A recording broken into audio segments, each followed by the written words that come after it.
तो लिखिए वाटर, और एक आर्टिकल पढ़ाना है hardness of water. It is a neutral oxide of hydrogen, it is a neutral oxide of hydrogen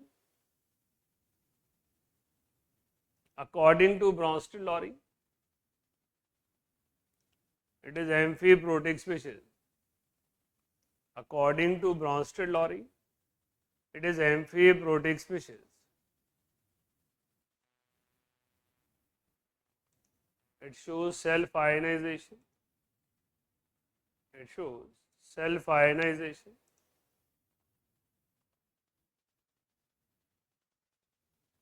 As it can lose or gain.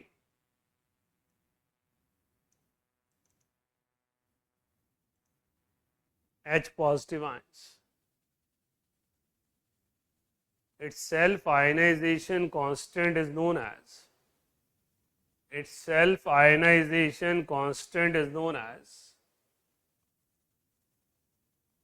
ionic product of water.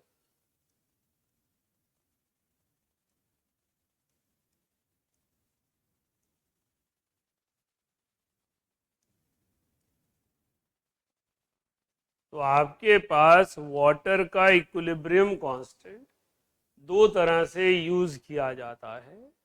एक को ionic product of water कहते हैं, एक को ionization constant of water कहते हैं। अगर आप वाटर का एसिडिक कैरेक्टर किसी भी दूसरे सब्सटेंस से कंपेयर करोगे तो ऐसे कंपेयर करोगे, इसकी वैल्यू 10 to the power -14 है, सारे जानते हैं।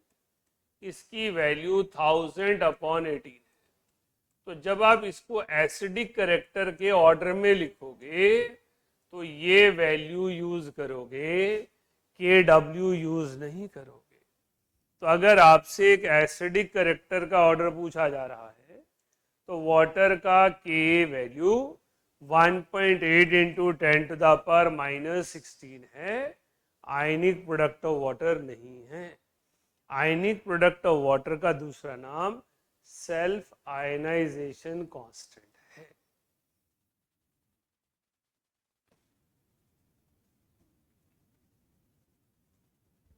Dissociation constant of water is very weak, very low. Dissociation constant of water is very low, which indicates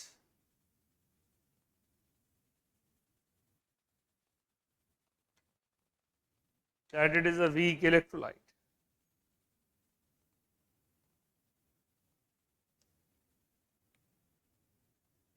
Dissociation constant of heavy water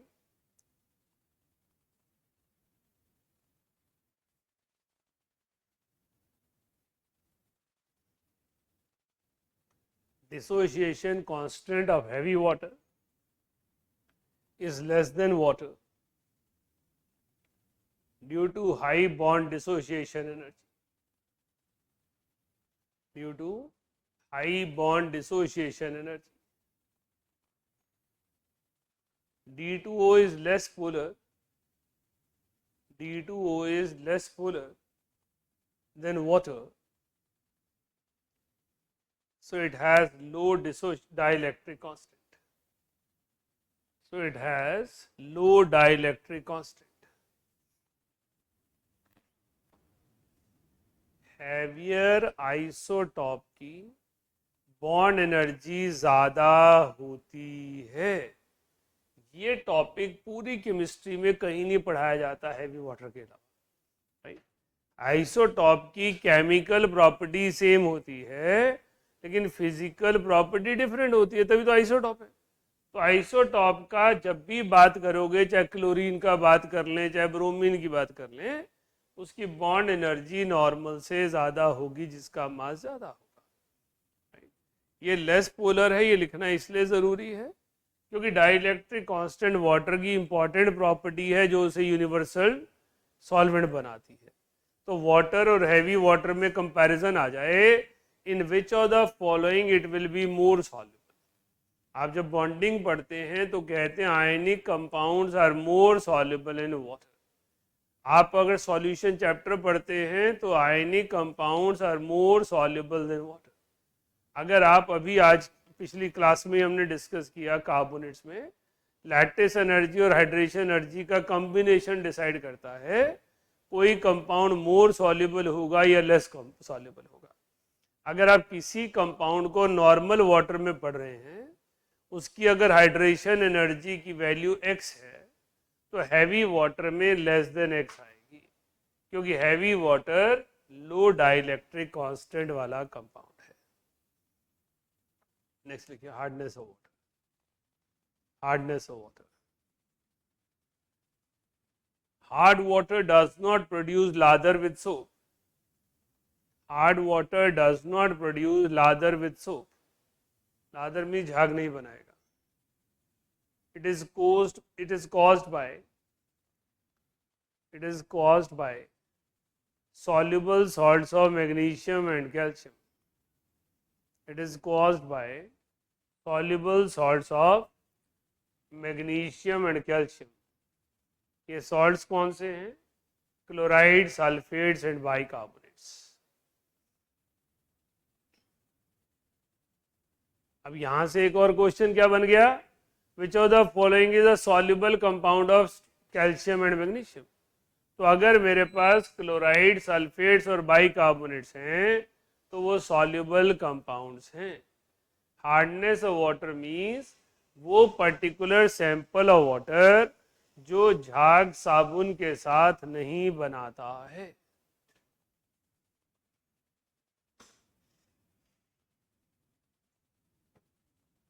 तो आपके पास जब झाग नहीं बनाता है तो होता क्या है? Why we are studying this article?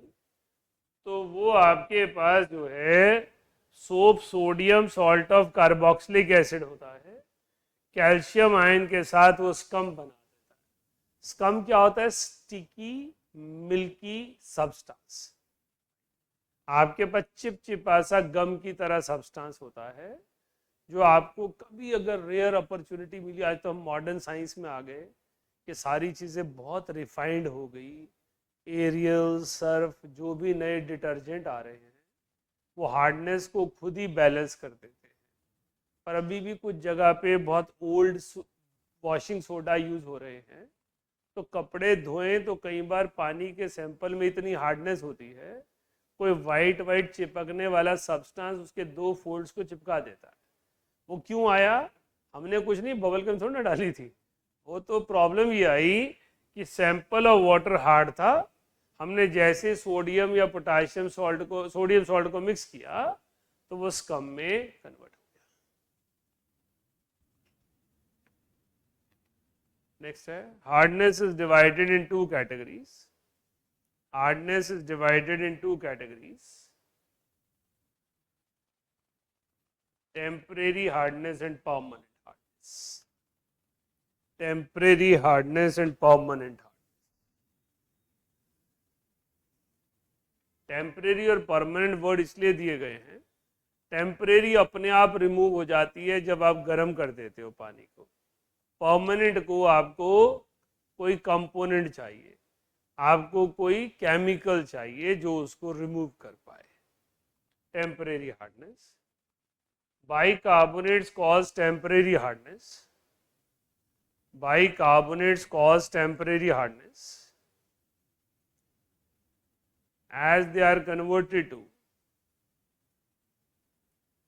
as they are converted to insoluble carbonates on heating. Insoluble carbonates on heating. जिस भी बच्चे का कंपटीशन पे फोकस है, इनऑर्गेनिक में कमांड चाहिए, इन टॉपिक्स को ध्यान से पढ़ें।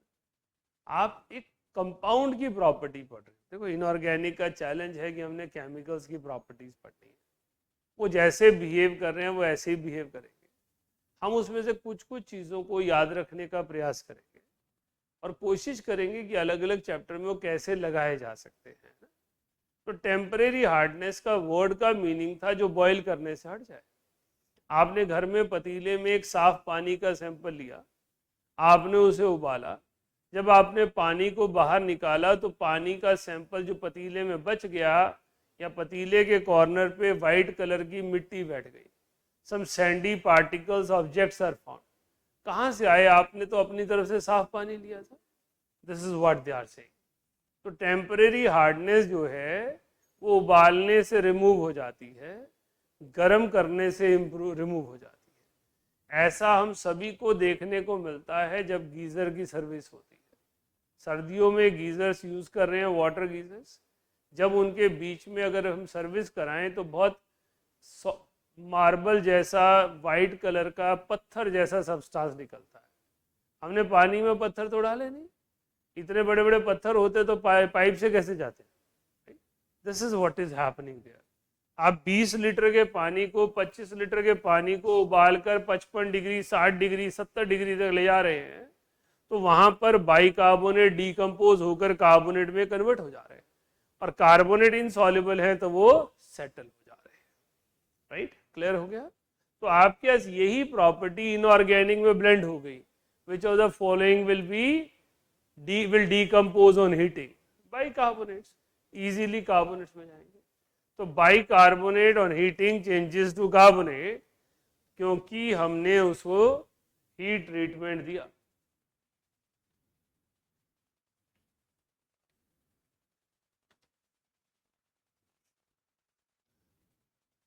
देखिए, जिसको आप सॉल्ट एनालिसिस कहते हैं, इनऑर्गेनिक रिएक्शंस कहते हैं, इनऑर्गेनिक हीट ट्रीटमेंट के क्वेश्चंस आते हैं, वो सारे ना रिएक्शंस हैं जो इकट्ठे करके बच्चे को डराए जाते हैं. बेसिकली अलग अलग जगह से अगर आप डेवलप करोगे आइडियाज को, you will be able to work better, है ना. तो अपने तैयारी करो, कंसेप्ट की तैयारी करो, है ना. Salt analysis group one radical is bicarbonate as well as carbonate. When we add some solution in it, if it is bicarbonate is formed, it will remain soluble. If carbonate will be formed, it will be insoluble. Bicarbonates are converted to carbonate by adding any acid into it, or it is converted by heating treatment. Next, temporary hardness can be removed. Temporary hardness can be removed chemically by using slaked lime. Chemically by using slaked lime. Calcium hydroxide lime को use करके हम hardness को remove कर देते हैं. अगर आपको 10-20 litre पानी चाहिए, आपको कोई केमिकल ट्रीटमेंट नहीं चाहिए, उबालिए और साफ कर लीजिए. लेकिन अगर आपने कहीं हाईवेज पे जाते हुए बड़े बड़े बॉयलर्स देखे हो, लिखा हुआ वहाँ पे 100 किलो लीटर्स. अब 100 किलो लीटर का अगर मैं हार्डनेस रिमूव करूंगा तो मेरा बॉयलर ही खराब हो जाएगा, उसकी दीवारों में शोरा जम जाएगा, कार्बोनेट्स डिपॉजिट हो जाएंगे. सो वहाँ हम पहले ही लाइम वाटर से ट्रीट करके उसकी हार्डनेस को रिमूव करते हैं.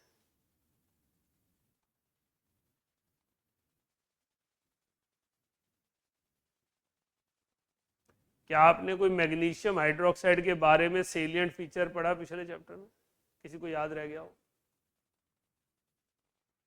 Magnesium hydroxide, anything? Milk of magnesium and insoluble compound. तो यहां पर कार्बोनेट से पहले हाइड्रोक्साइड बनता है, क्योंकि magnesium hydroxide is insoluble. Right. तो जब मैं कैल्शियम बाइकार्बोनेट में डालता हूं तो मुझे कैल्शियम कार्बोनेट मिलता है. जब मैग्नीशियम बाइकार्बोनेट में डालता हूं तो मैग्नीशियम हाइड्रोक्साइड और मैग्नीशियम कार्बोनेट दोनों मिलते हैं. नोट डाल के रखिए, ये चीज है जो अभी लिखी थी हमने. Magnesium hydroxide has poor solubility. Magnesium hydroxide has poor solubility. So on addition of calcium hydroxide,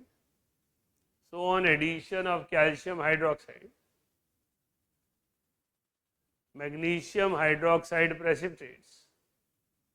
Magnesium hydroxide precipitates before carbonate. Magnesium hydroxide precipitates before carbonate.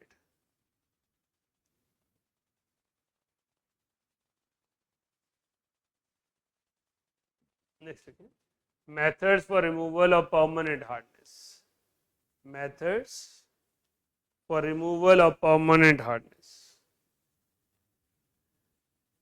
पहला है वॉशिंग सोडा. जहां से सबसे पहली बार इसको नाम मिला, washing soda. When sodium carbonate is added,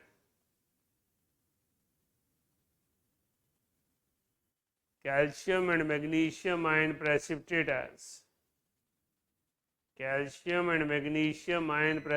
as insoluble carbonates.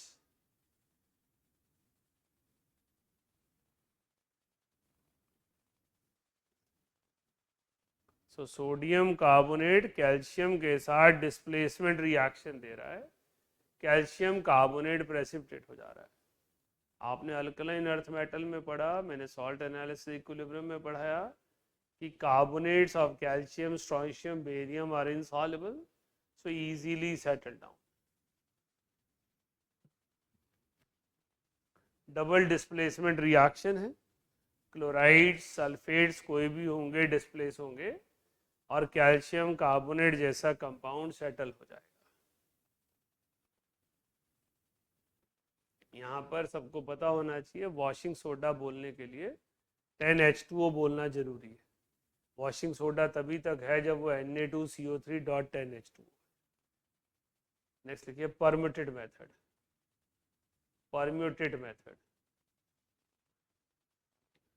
Water is pass through sodium zeolite.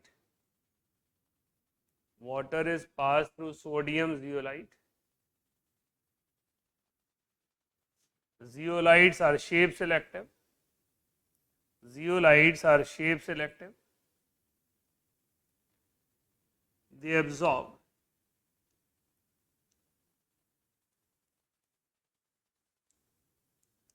calcium and magnesium ion.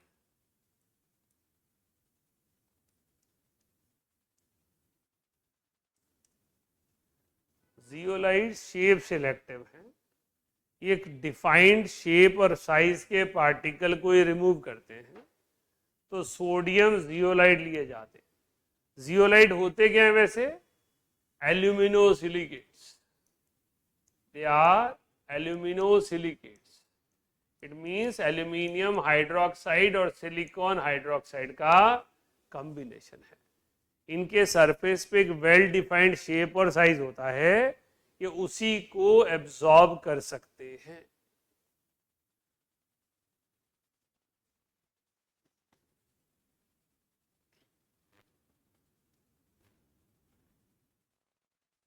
देखिए कैल्गन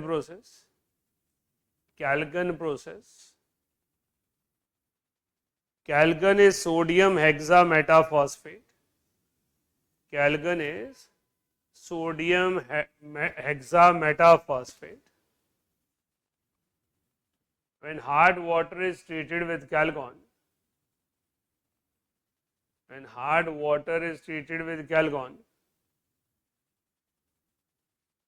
sequestration of calcium and magnesium ion is observed. Sequestration of calcium and magnesium ions is observed.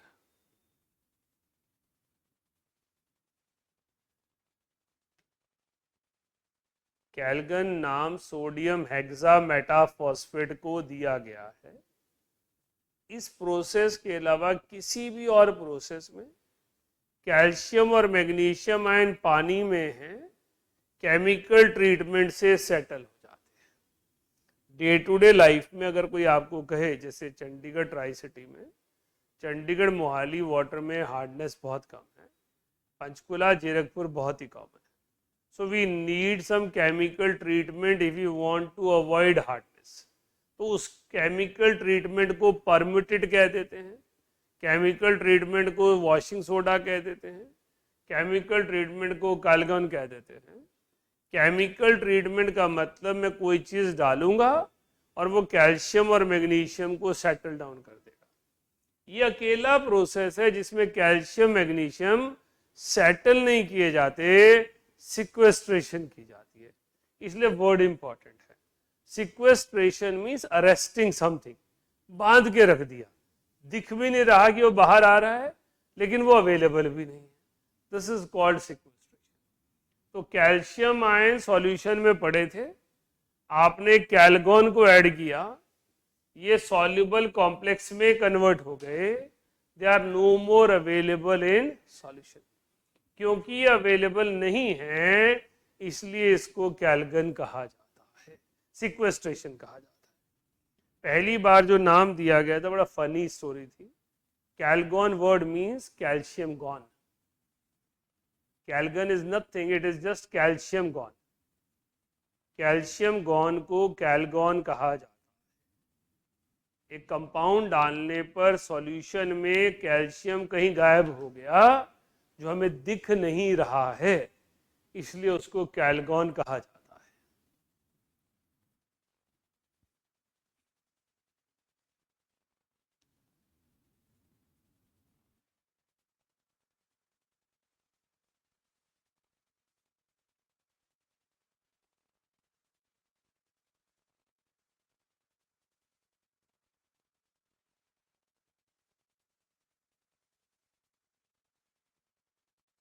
देखिए ion exchange resins, next method ion exchange रेजन्स।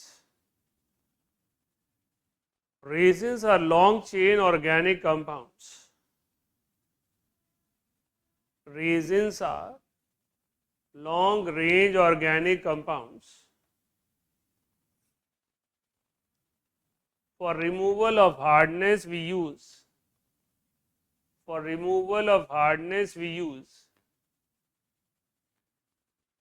cation exchange resins,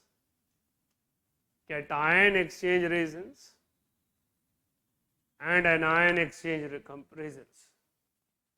Cation exchange resins and anion exchange resins. Cation exchange resins are long chain carboxylic acids. Cation exchange resins are long chain carboxylic acids. They remove all types of cations. They remove all types of cations.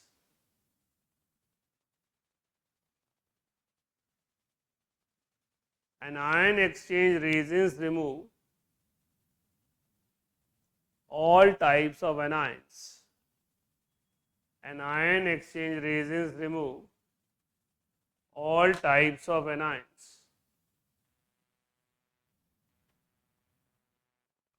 They are quaternary ammonium hydroxides. They are quaternary ammonium hydroxides.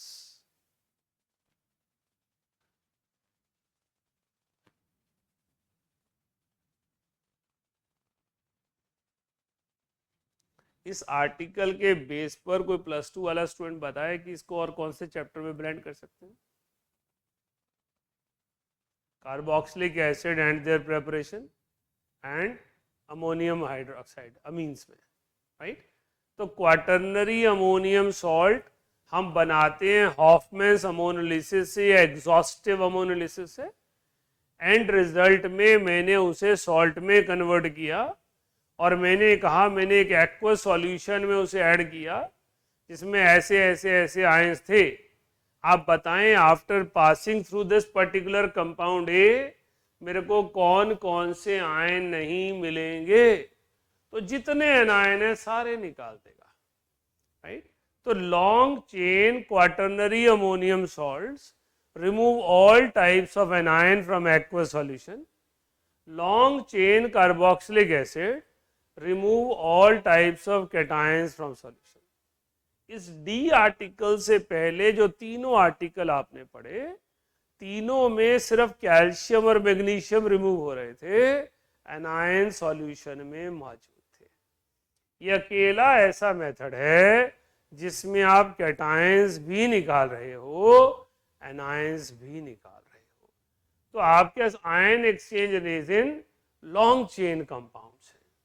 लिखे आगे note डाल के, water obtained after passing through these resins, water obtained by passing through these resins is deionized water. Deionized water.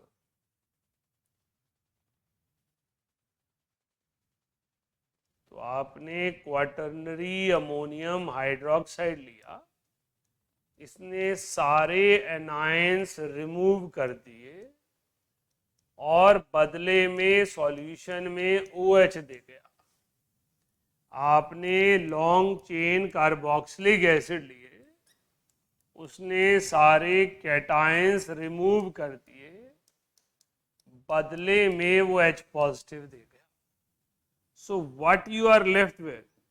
You are left with deionised water. H positive and OH negative रह गए, water बन गया। तो अगर मैं किसी sample of water को एक एक करके इन रेजिन से पास करूंगा तो मेरे पास सिर्फ प्योर वाटर बच जाएगा। डी आयोनाइज्ड वाटर, +2 वाले स्टूडेंट्स बताएं कौन से चैप्टर में यूज किया जाता है? Anyone? It is used in electrochemistry. Conductivity water means the water which is free from all types of ions, ताकि आयंस की रेजिस्टेंस ना आए। अगर मुझे एक चार्ज पार्टिकल की स्टैंडर्ड कंडक्टिविटी स्टडी करनी है तो मुझे कंडक्टिविटी वाटर चाहिए, ताकि वो वाटर सैंपल अपनी तरफ से कोई रेजिस्टेंस या अपनी तरफ से कोई कंडक्टेंस ऑफर ना करे। तो ये चैप्टर कौन से चैप्टर में चला? Right? This water is not fit for drinking purposes because it is free from all ions. हमें मिनरल्स पानी से मिलते हैं। We need water which should be rich in minerals. तो deionized water 100% प्योर होने के बावजूद not fit for drinking purposes, क्योंकि उसमें कोई भी आयंस अवेलेबल नहीं है। नुकसान नहीं है, टॉक्सिक नहीं है, लेकिन काम का नहीं है। नेक्स्ट लिखिए डिग्री ऑफ हार्डनेस। एक न्यूमेरिकल अप्रोच है, मोल कंसेप्ट में पढ़ लो चाहे कहीं पढ़ लो। Degree of hardness, it is a concentration term expressed in ppm. It is a concentration term expressed in ppm. It represents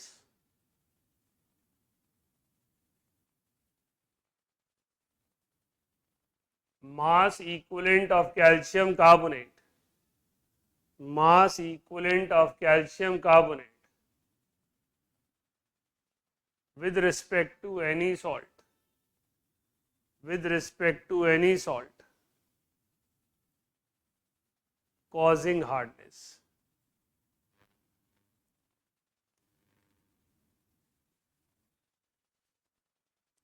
Milligrams of calcium carbonate in 1 liter of water, अगर वो x milligram है तो ये already x ppm हो जाएगा। तो अगर आपके पास कैल्शियम कार्बोनेट के मास को आप मिलीग्राम में ले लें 1 लीटर वाटर के लिए, तो आपका आंसर ऑटोमेटिकली ppm में आ जाएगा, क्योंकि 1000 मिलीलीटर का है, 1000 यहाँ आ गया और ग्राम के साथ इसको मिलीग्राम में ले गए, डायरेक्ट आंसर ppm में आ गया। तो x milligram of calcium carbonate in 1 litre is equal to x ppm, वही डिग्री ऑफ हार्डनेस है। क्या कहना चाह रहे हैं? अगर हार्डनेस कैल्शियम क्लोराइड के सर्टेन ग्राम की वजह से है, उसमें जितने मोल्स कैल्शियम कार्बोनेट क्लोराइड के हैं उसके बराबर के मोल्स कितने कैल्शियम कार्बोनेट में होंगे, वो डिग्री ऑफ हार्डनेस है। समझाता हूं न्यूमेरिकल से, लिखिए calculate degree of hardness, calculate degree of hardness if 100 liter of water, if 100 liter of water contains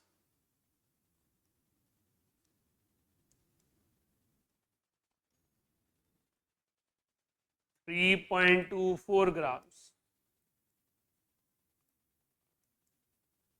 3.24 grams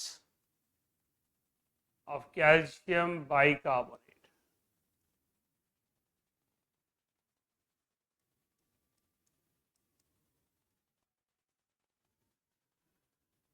अब आपको वाटर का मास 100 लीटर से 1 लीटर में चाहिए, तो ये आपने कन्वर्ट कर लिया। Molecular mass of calcium bicarbonate 162 grams है। Molecular mass of calcium carbonate 100 grams है।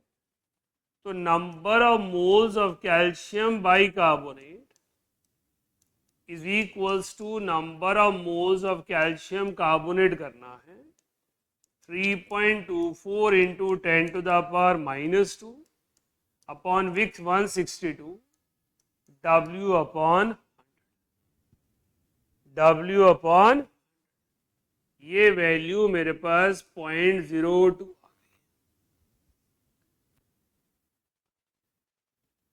ये वैल्यू मेरे पास 0.02 आ गई। तो मेरे पास वेट ऑफ कैल्शियम कार्बोनेट पर litre comes out to be 0.02 gram, that is 20 milligram. So degree of hardness is 20 ppm. ये आंसर है। आपको किसी भी इम्प्योरिटी के मास को कैल्शियम कार्बोनेट के इक्विवेलेंट बनाना है और वहां से डिराइव करना है।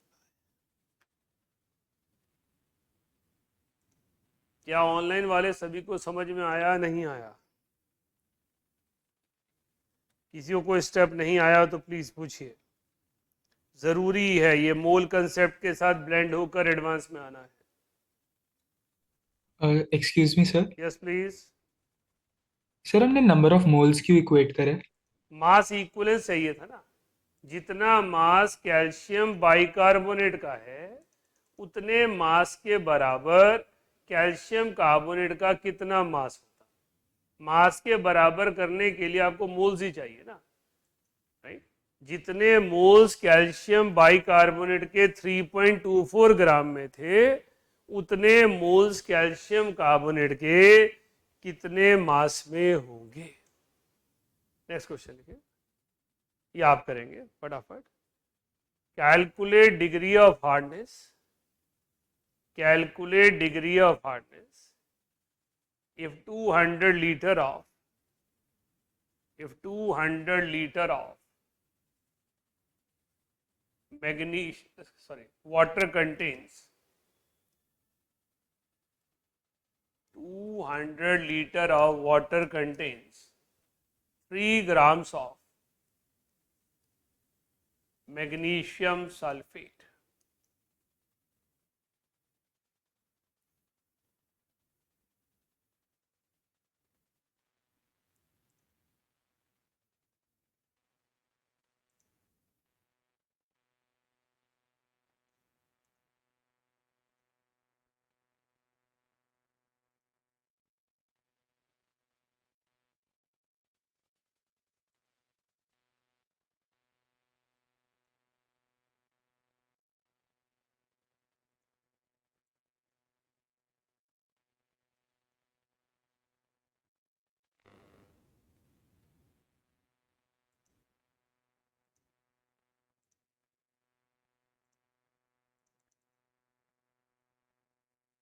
हो गया? कितना आ गया है? 25। So degree of hardness will be 25 ppm, है ना। तो हमारे पास इस तरह से ही कैलकुलेट होना है। 3/200 यहाँ पर 120 इज इक्वल्स टू W/100। सो मेरे पास W की वैल्यू हम यहां से कैलकुलेट करें। आ रही है 25 1/40 240 आई ना।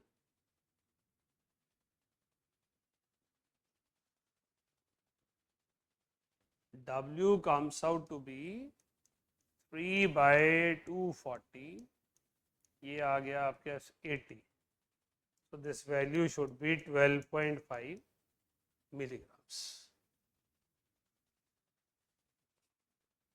हाँ जी, सभी का हो गया, समझ में आया सबको? डिग्री ऑफ हार्डनेस कैसे एड्रेस करना है? Chloride, sulphate, bicarbonate, calcium, magnesium, total 6 salt हैं। इन सब के मास को कैल्शियम कार्बोनेट के बराबर करना है। नेक्स्ट टॉपिक लिखिए हाइड्रोजन पर ऑक्साइड।